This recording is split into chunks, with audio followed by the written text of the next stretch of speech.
Madhya Pradesh Congress committee ने आज जिला स्तर पर प्रेस कॉन्फ्रेंस का आयोजन किया।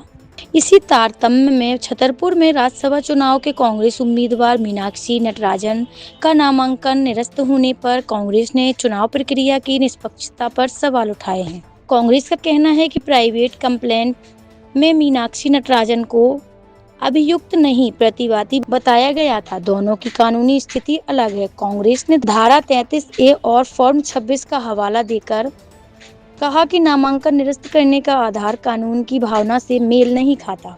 कांग्रेस का आरोप है कि ये सिर्फ एक उम्मीदवार का मामला नहीं, निष्पक्ष चुनाव और संवैधानिक मूल्यों पर प्रहार है। क्या चुनावी प्रक्रिया कानून के अनुरूप चलेगी या राजनीतिक दबाव में है?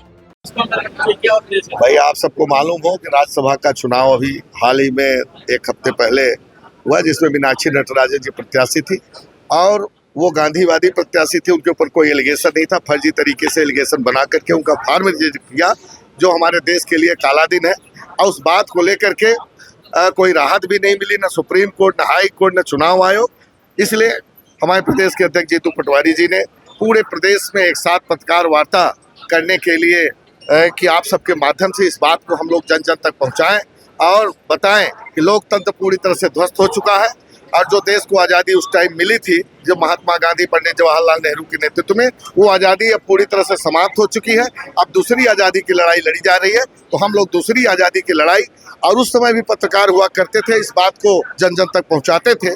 तो हम आप सबसे सहयोग की अपेक्षा करते हैं कि आप सब इस बात को जन जन तक पहुंचाएं कि अब लोकतंत्र समाप्त हो गया है और इसमें जो है तो आगे आप सब सहयोग करिए और जनता जागरूक हो। इसके लिए हमने पत्रकार वार्ता, पूरी तरह से तानाशाही चल रही है, कोई सीमा नहीं है।